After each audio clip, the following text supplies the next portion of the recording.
You were watching Dilunga TV. Lakini ndugu zangu, nasaha za leo zitakuwa tofauti, na utofauti wake utakuja kutokana na nyakati tulizokuwa nazo. Uislamu ni dini inayoendana na nyakati, imezingatia nyakati. Uislamu ni dini ambayo inaendana na matukio.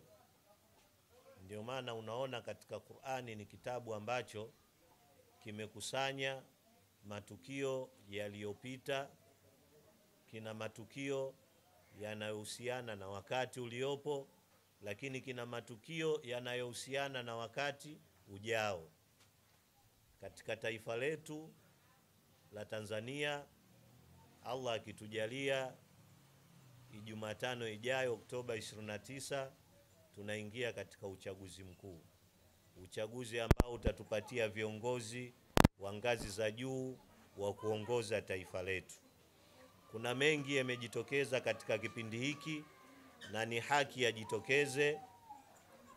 Tumeshuhudia mitandao ya kijamii, mengi yanaongelewa na kila mtu ametumia fursa ya demokrasia ya uhuru wa vyombo vya habari au uhuru wa mitandao kusema chochote anachojisikia kusema bila kupima athari ya hicho anachokisema ni ipi katika taifa au katika jamii.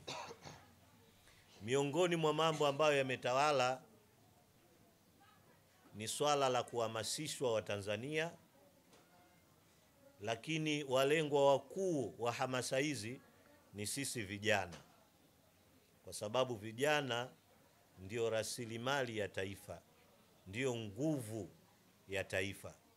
Kwa hiyo hata ukiwafuatilia hao wanaozungumza, malengo yao makubwa ni kuhusiana na sisi vijana.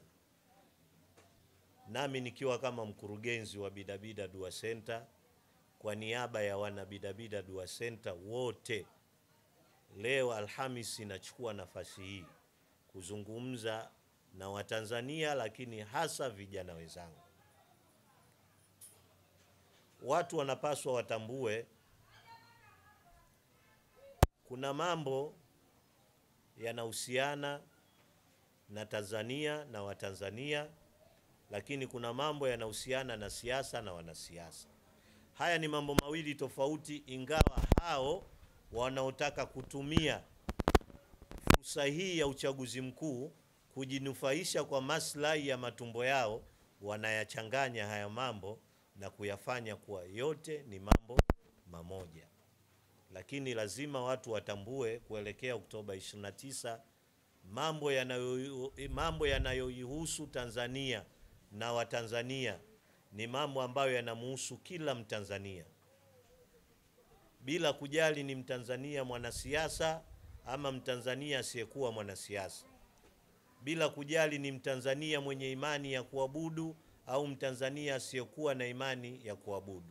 Mambo hayo hayatojali kabila la Mtanzania wala hayatojali jinsia ya Mtanzania. Madam ni Mtanzania, mambo yanayohusu Tanzania na Watanzania, basi kila Mtanzania yanamhusu.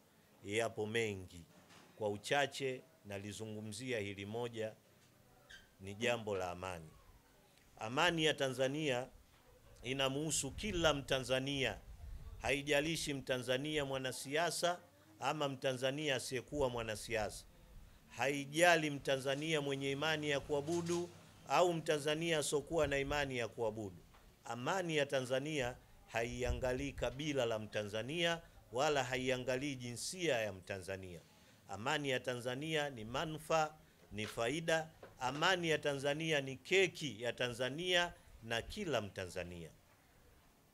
Watu wenye maslahi yao binafsi wanatumia mitandao ya kijamii kutaka kutengeneza madai yao wanaoyadai wao katika siasa, kuyahamisha kwa kila Mtanzania, hata yule Mtanzania hasojihusisha na masuala ya kisiasa.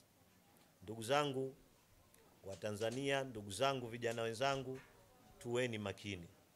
Tusikurupuke, tusirubunike, tusishawishike, tusiaminishwe katika mambo ambayo hayana maslahi wala hayana faida na taifa letu.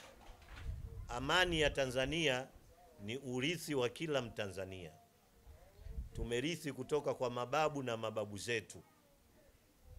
Leo tumeikuta amani, tunaishi katika amani, tunajivunia amani ya Tanzania.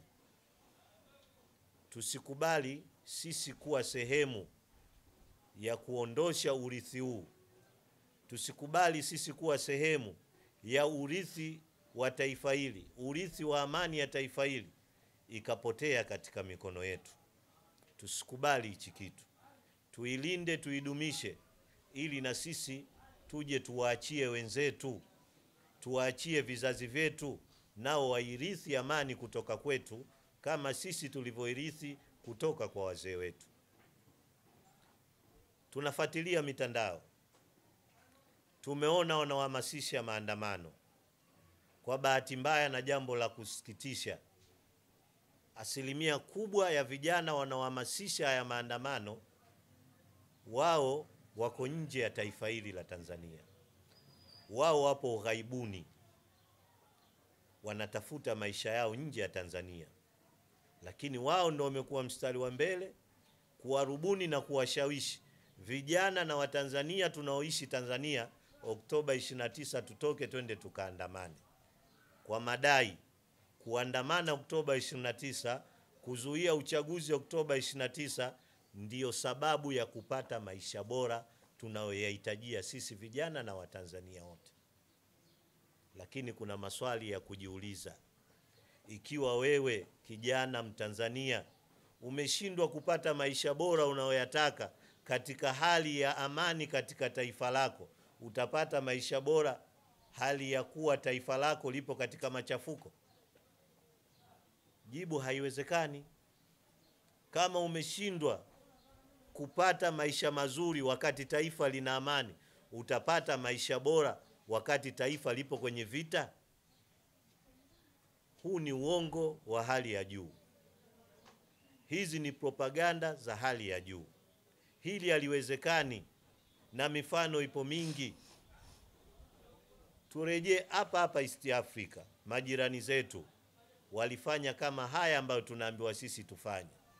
Wakaambiwa waingie barabarani, waandamane ili waweze kupata maisha bora. Waliingia, walipigana, waliumizana, wakauana. Wengine mpaka sasa wapo magerezani, wengine wamebakia hawana viungo, wengine wamebakia mayatima, wamepoteza wazazi wao, wake zao, lakini mpaka leo hakuna maisha bora walioyapata ambao tunaweza sisi tukajivunia au tukashawishika. Mbona wenzetu kabla ya maandamano walikuwa na maisha mabovu? Baada ya kuambiwa waandamane, walipoandamana sasa wana maisha mazuri. Basi na sisi tuingie barabarani. Hakuna walichokuwa nacho. Zaidi wamejizidishia chuki na uhasama baina yao wenyewe kwa wenyewe, wamejiongezea chuki wao na serikali yao. Kuandamana ni sehemu ya vurugu katika nchi, na athari za kuandamana, vurugu zake zikitokea, athari zipo nyingi. Twende pia South Africa, itazame South Africa. Vijana wa Kisouth walichukia, wakapata gere kuona wageni ndio wanamiliki maduka, wanafanya biashara, wana maisha bora. Wakafanya maandamano ya kuingia mtaani, wakafanya walioyafanya, lakini mwisho kipi walichoambulia? Watu waliingia wakavunjiwa maduka yao, watu wakachukuliwa mali zao, watu wakapigana bastola mchana kweupe, watu wakauana. Sasa sisi wa Tanzania, Mwenyezi Mungu ametujalia kuwa ni kijiji, kuwa ni taifa la amani. Tusikubali watu wakaja wakataka kuichezea amani yetu. Tusikubali watu ambao wana maslahi ya ubinafsi wakaturubuni, wakatudanganya. Amani ni tunu yetu, amani ni keki yetu, amani ni urithi wetu. Kila mmoja ana haki ya kuizingatia amani. Na saha zangu mimi kama mkurugenzi wa Bidabida Dua Center, na shauri vijana wote, Oktoba 29 tutokeni, twendeni tukatekeleze wajibu wetu wa kisheria. twendeni tukapige kura. Baada ya kupiga kura, turejee katika majukumu yetu ya kila siku. Tutokeni twende tukatiki. Baada ya kutiki, turejee tufanye majukumu yetu. Na kama itakuwa kuna mtu anaona hana ulazima wa kutiki, yeye anajiona hana ulazima wa kutekeleza wajibu wake wa kisheria, basi mimi ni mshauri, ni mnasihi aendelee na mambo yake mengine, lakini sio kutoka kwa ajili ya kwenda kwenye maandamano. Utakachokutana nacho hutokuja kukisahau wewe na kizazi chako utakachokiacha, kama kitabahatika kuendelea kuwa hai, kitakuja kuhadisiana kwamba baba au mama Oktoba 29 ya 2025 alitoka kwenda kuandamana. Kwa hiyo kitabu chako cha historia kitaandikwa, kitabakia katika kumbukumbu ya familia yako. Asitoke mtu Oktoba 29 kwa ajili ya kwenda kufanya maandamano, bali tutoke kwa ajili ya kwenda kutekeleza wajibu wetu wa kisheria wa kikatiba ambao ni wajibu wa kutiki. Baada ya kusema hayo, niseme jambo moja. Sisi kama Bidabida Dua Center, kazi yetu ni kufanya dua. Tuna wajibu, tuna haki ya hizi dua kuliombea taifa letu, na tutaendelea kuliombea na hatutochoka kuliombea. Insha Allah, Allah akitujalia, kabla ya siku 3 kuelekea Oktoba 29, tutafanya dua maalum kumuomba Mwenyezi Mungu aidumishe amani ya Tanzania, lakini tutawakabidhi wale wote wenye nia na dhamira ya kuchafua hali ya hewa katika taifa hili, tutamkabidhi yeye Mwenyezi Mungu, kwa sababu yeye ndiye aliyewaumba, yeye ndo mwenye kuwamiliki, na yeye ndo mwenye kuwaruzuku, na yeye ndo mwenye uwezo wa kuwahukumu. Tutamkabidhi yeye Mwenyezi Mungu awape kinachowastahiki kuwapa kutokana na dhamira zao. Lakini kwa Watanzania wote ambao wanahitajia amani ya taifa hili, kwa imani zao wafanye maombi, wazidishe maombi kumuomba Mwenyezi Mungu Subhanahu wa Ta'ala.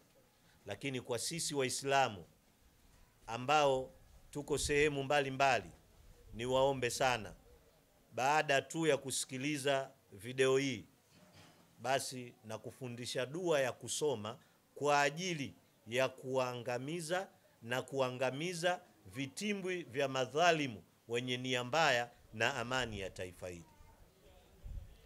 Jifundishe kama hujui, na kama unajua, sote kwa pamoja tukithirisheni maneno haya mpaka inafika Oktoba 29.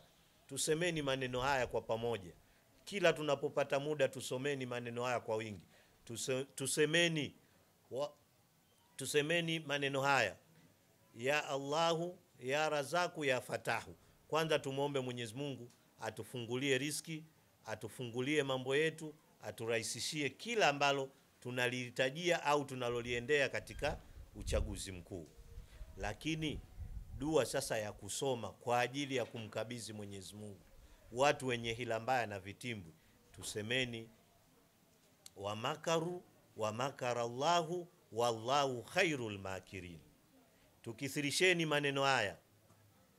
Kila Muislamu popote ulipo, upo Tanzania, upo nje ya Tanzania, unaitakia amani Tanzania na unataka kuwakabidhi wale wote wenye nia mbaya na amani ya Tanzania kwa Mwenyezi Mungu, dua ya kusoma, soma maneno haya: wa makaru wa makara Allahu wallahu khairul makirin, kwamba hakika Mwenyezi Mungu ndiye mwenye kuvijua vitimbwi vya wenye vitimbwi.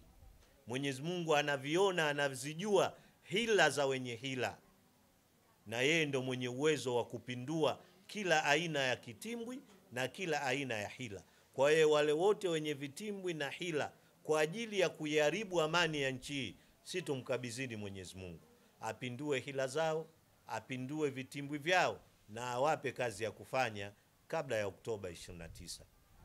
Baada ya kusema hayo, na saa zangu kwa leo zimesimama hapo, tumeishia hapo. Inshallah tuendelee na matangazo yetu ya kawaida ya kila siku, ambayo wale ambao wanahusika na Bidabida Foundation, utaratibu wetu upo, baada hapa waje walipe ada zao za wiki. Lakini wale ambao wanahitajia maji, wanaohitajia maji, haya ni maji lakini ni tofauti na maji tulioyazoea. Haya ni maji maalum ambayo ndani yake tumeyatia baadhi ya viungo, lakini tumeyafanyia kisomo cha rukia na tumeyasomea aya ambazo zina uwezo wa kufungua vifungo vya watu, yana uwezo wa kufungua mambo ya watu. Haya maji yapo, yanapatikana. Utaratibu wetu ni ule ule. Hapa kwenye dua Alhamis tunatoa ofa ya shilingi 1500. Lakini ukija ofisini kule Bidabida Dua Center, ukija ofisini, maji haya chupa moja lita moja utanunua kwa shilingi 1500. Baada ya kusema hayo, nimalize kwa kusema wabillahi tawfiq. Assalamu alaikum wa rahmatullahi wa barakatuh. Only on Dilunga TV.